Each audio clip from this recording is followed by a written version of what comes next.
Welcome to Ayurveda and Spirituality with your host, Alakananda Ma, a renowned Ayurvedic expert and a graduate of a top London medical school. She is the principal of Alundi Ayurveda Gurukula, a unique apprenticeship-style school in Boulder, Colorado. She is a spiritual mother, teacher, flower essence maker, and storyteller.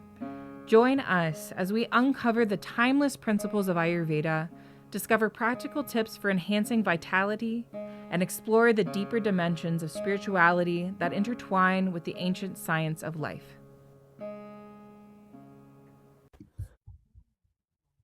Namaste. Today I'm going to start a series of talks on friendship. I'm thinking of maybe 3 talks. We'll see how it goes.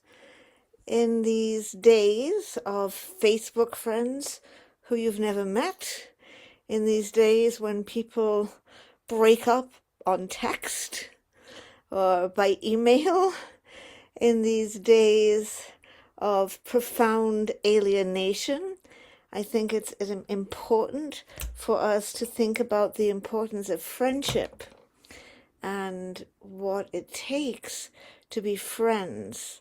So today we're going to talk about making friends with yourself. We do need to start by making friends with ourselves. We invite friendship by being our own best friend. So how do we become our own best friend?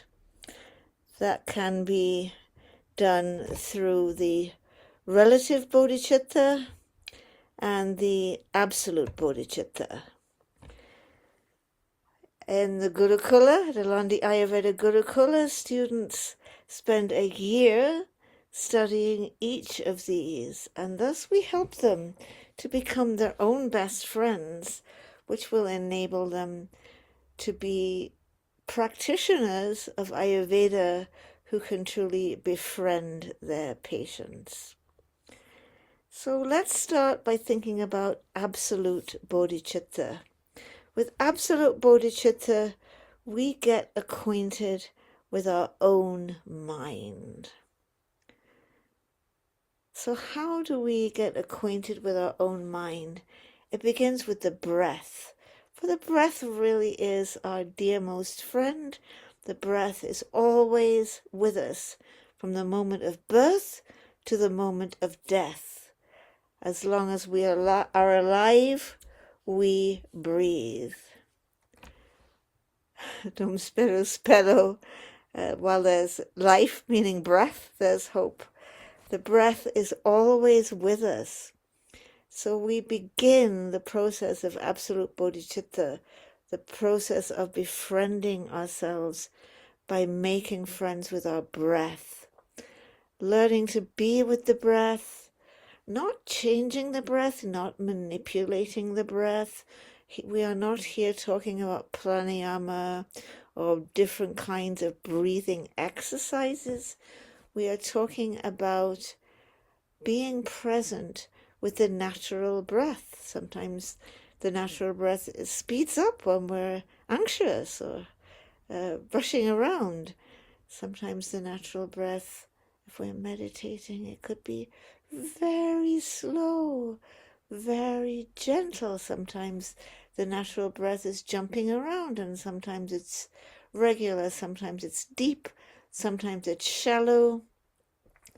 Beginning to make friends with ourselves is to cultivate an awareness of the natural breath so that we walk through this life in communion with our dearest friend, our breath. Next, we start to observe our own mind. Once we have God in contact with the natural breath, we can relax even more and just start to be with whatever arises. Sometimes what arises is an awareness of the natural breath. That's the topmost method of anapana or breath awareness practice, is when we're not trying to observe our breath. We just naturally are aware of the breath. We're not ignoring the breath and focusing on other things. The breath is there and we're with the breath. But as we rest, as we relax with our natural mind, we can allow whatever arises. The motto is not clinging, not condemning, and not pushing away. We don't want to say, oh, this is such a lovely thought. I've been through this too many times. I'm really enjoying a thought, and then, well, I can't even remember what that thought that I was really enjoying even is. So we don't want to cling to especially nice states of mind, especially nice thoughts, especially warm, fuzzy, comfortable body sensations. They're going to be impermanent. They're going to arise, flower, and pass away. We also don't want to be condemning what arises in our mind. Oh my goodness, that's such a judgmental thought. Why are you having that judgmental thought? Well, you're probably just having some extra high pitta, and so you're noticing some judgmental thoughts. That's okay, as long as you don't cling to them, as long as you don't actually do the judging, as long as that judgmental thought just comes in. Oh wow, you see that judgmental thought, and then it's gone, and something else comes in its place. Not judging ourselves, not condemning ourselves, and also not pushing something away. I don't want to feel that thing. Oh no, not again, not that one. Not clinging, not condemning, not pushing away. Just being with whatever arises. We want to befriend our mind as it is.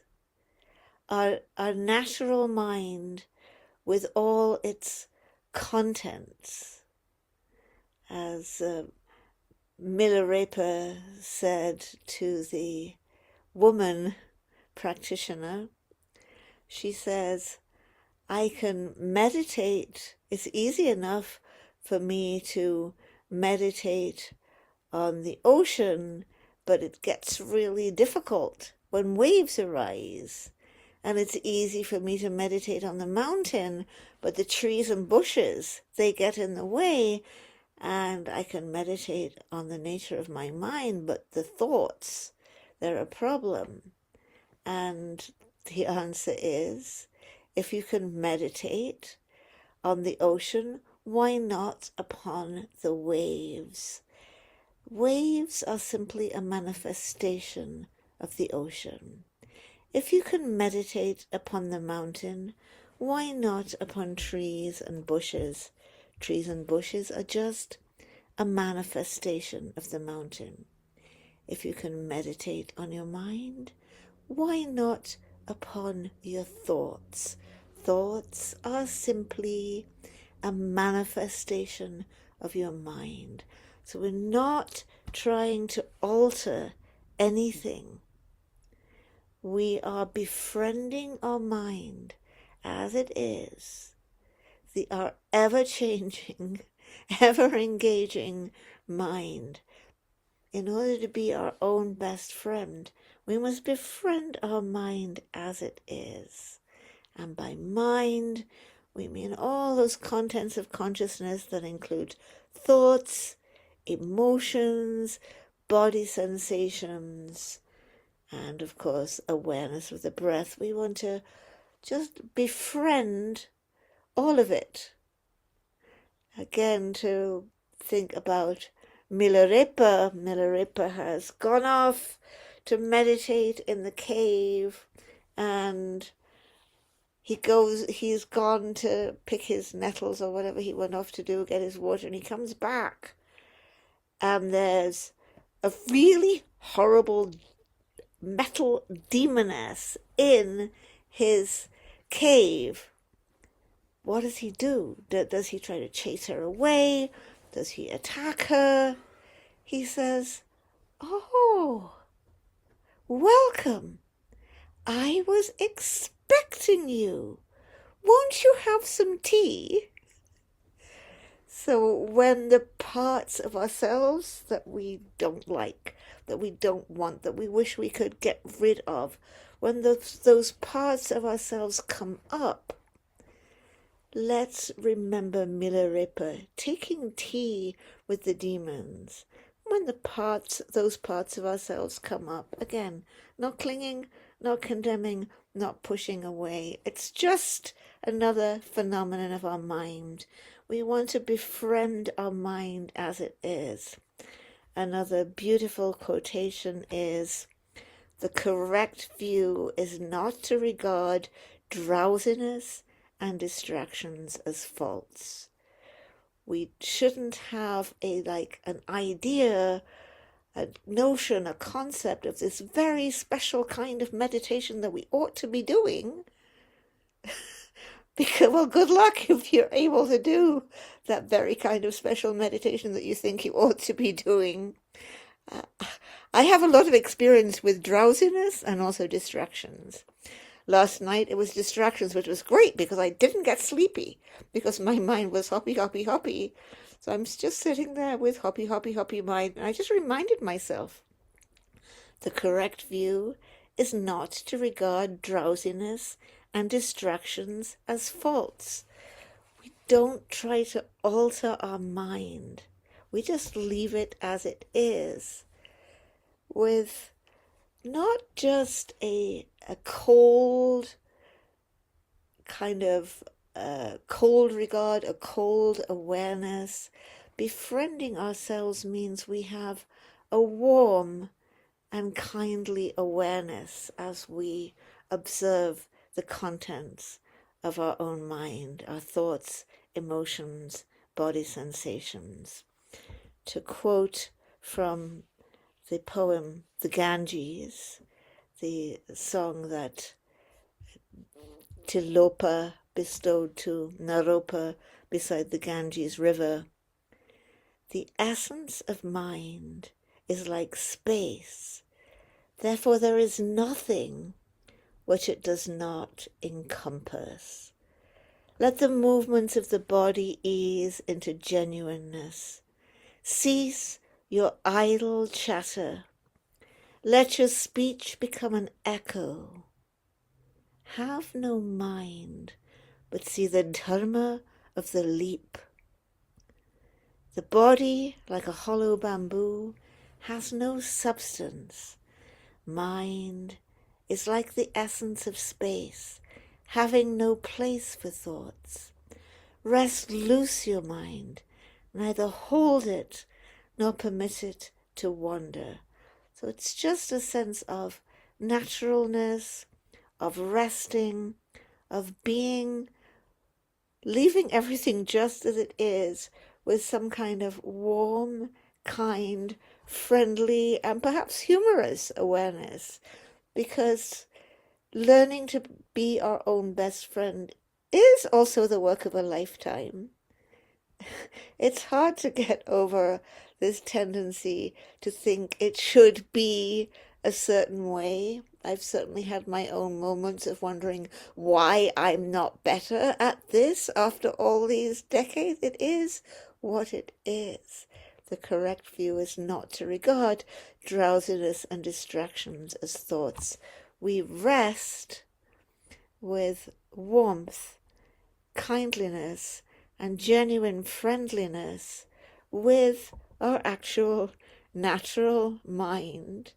And the little monkey's gonna hop around and do what it does, or it's going to maybe go into a corner and cuddle up and kind of be snoozy, but we're just going to be present. So it's the journey of a lifetime of learning to meditate and learning to befriend our own mind. That's how we become our own friend. That's an overview of how we become our own friend through the absolute bodhicitta, through learning to befriend our own mind. That seriously means you have to learn how to practice vipassana or insight meditation by studying with a teacher like Sadanand or going on a retreat to actually learn how to work with this and have someone to guide you. Another technique that we use to become our own best friend is what we call the relative bodhicitta. So you might have heard the word metta meditation. Metta is a Pali word, and Pali is a language that is closely related to Sanskrit, but it's become a little easier to pronounce for everyday use. So the Pali word metta, we take that to mean loving kindness. The Sanskrit word for that is maitri, just a little bit harder to say. And the Sanskrit word for friend is mitra. So these words are all from the same word root, mit. They are all, it has nothing to do with meeting, but they're all about meeting ourselves where we are and meeting the world where it is, meeting people where they are. That is our metta, that is our maitri, our loving kindness meditation, through which we can develop some kind of genuine friendship with ourselves. In order to become our own friend, we have to overcome that worst enemy that lurks in our depths, self-hatred, self-loathing, condemnation of ourselves. It comes from the first time we're told, "You bad girl, you naughty boy," and we're condemned simply for being who we are. There's a very interesting story about self-hatred that Sharon Salzberg tells, and she relates it in her wonderful book, Loving Kindness. Recommend everybody get Sharon Salzberg's book, Loving Kindness, and start working through all the exercises in that book.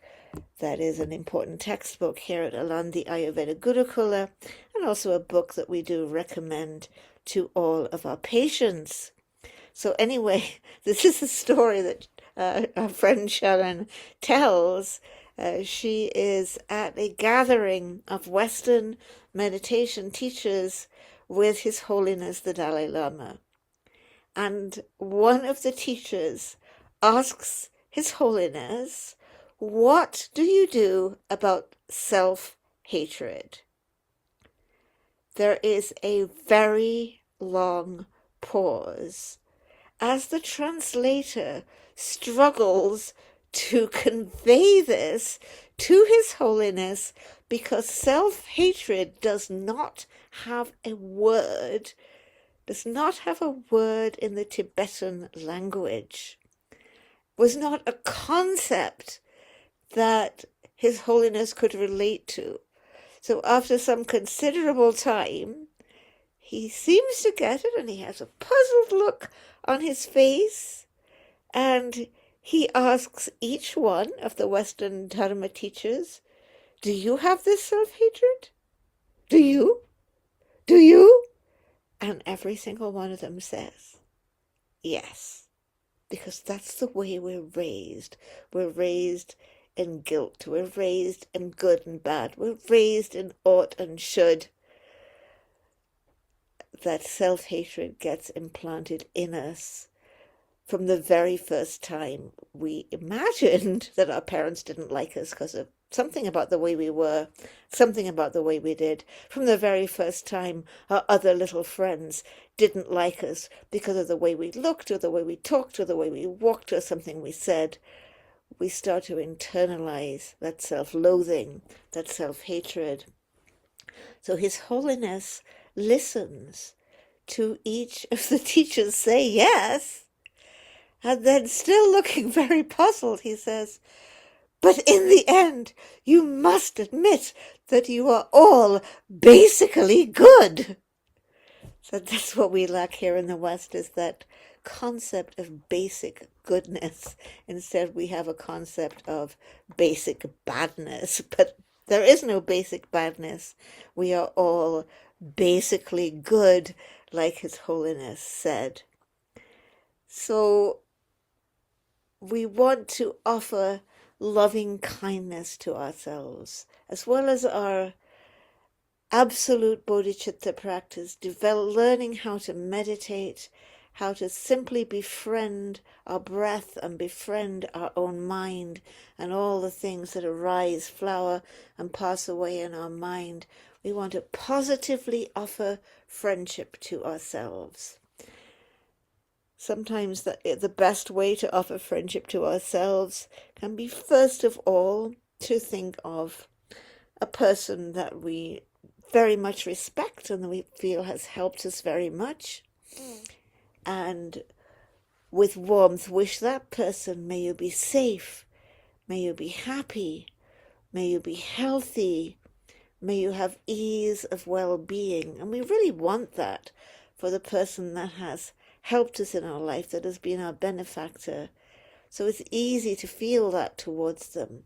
Then we can call to mind a dear friend. No, not a girlfriend, boyfriend type person, husband, wife, lover, because we don't want to mix up our eros feelings with how metta or maitri feels in our body. But our good friend, we call to mind our good friend.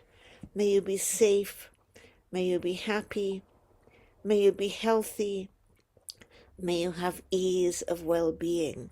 So we get our metta juices flowing, and then we can start to give it to ourselves. May I be safe, may I be happy, may I be healthy, may I have ease of well-being.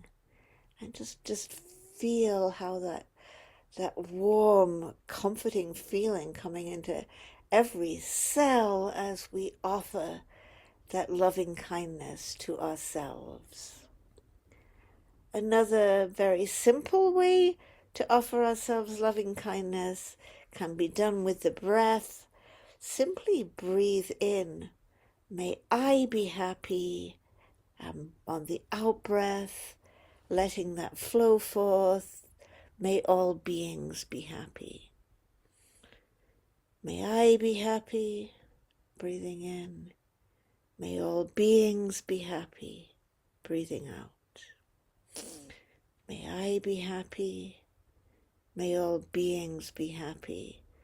And just feeling your bones, your muscles, your organs, your whole body just filling up with that warm feeling of metta, maitri, so you become mitra, friend to yourself, and you meet yourself where you are.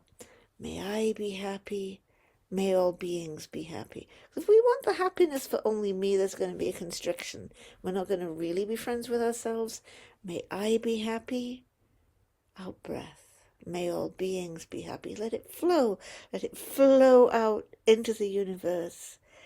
We can overcome this like horrible monster of self-loathing that's lurking in the depths there by offering metta to ourselves. And if you don't already have a copy of Loving Kindness by Sharon Salzberg, make sure you get one. And it's got you read through the chapters and do the exercise for each chapter. We like to do the exercise for each chapter for a week, and I can't tell you how many times I have gone through that book. And the third component, that's also part of the relative bodhicitta, comes from NVC, from Nonviolent Communication, which was started by Marshall Rosenberg. Some of you may be familiar with it. If you're not, please do get the book, Nonviolent Communication by Marshall Rosenberg. You'll always be glad you got it. This is, at a very practical level, having empathy for ourselves. Because how are we going to be a kind, loving person and a good friend to others if we can't even have any empathy for ourselves?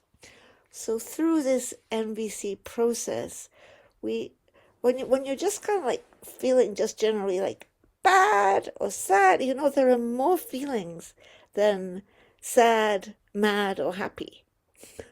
So we learn to identify our feelings with greater nuance, whether it's I feel devastated, or I feel furious, or I feel apprehensive, or I feel excited, or I feel thrilled, or whatever our actual feeling is, with greater nuance, with greater range.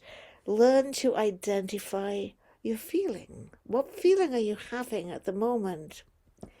And very important understanding that we get from NVC is that our feeling is an expression of a need. And by a need, I don't mean something like you need a haircut, or you need a cup of tea, or you need a cigarette. That's not a need. That's actually a strategy to meet some need. Maybe you need a haircut is because you're needing, I can't think of a need that underlies needing a haircut, sorry. Needing a cup of coffee, maybe the underlying need is you're needing some nurturance or some nourishment or some stimulation.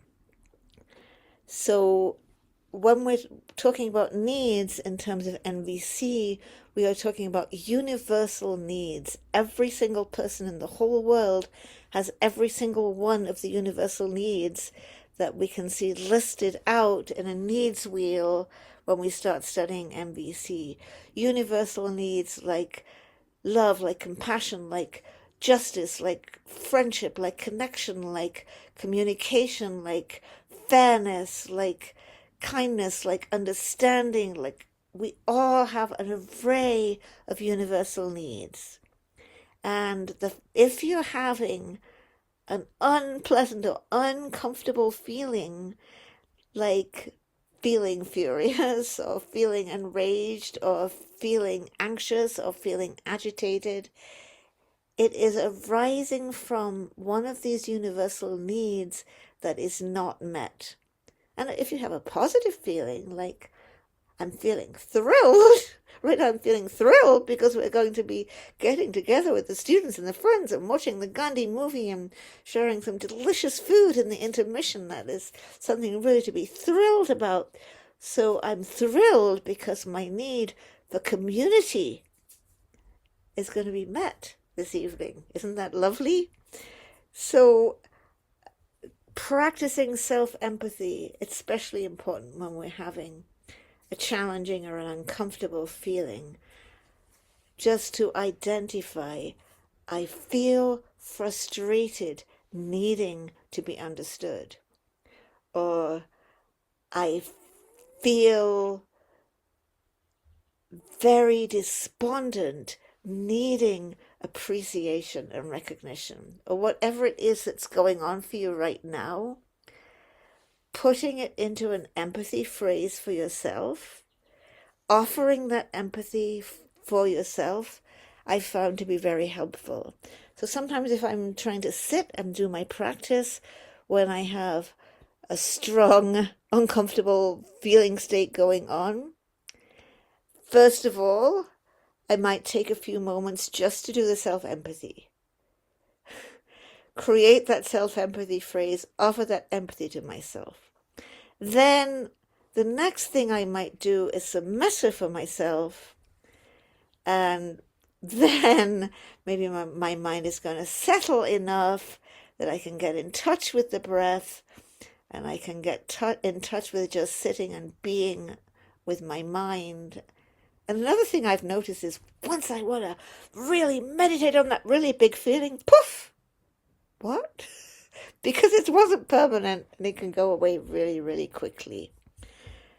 So through the absolute bodhicitta, befriending the breath, befriending the mind, through the relative bodhicitta, having metta for ourselves but not holding on to it but spreading it to all beings, and through developing self-empathy, we can learn to befriend ourselves.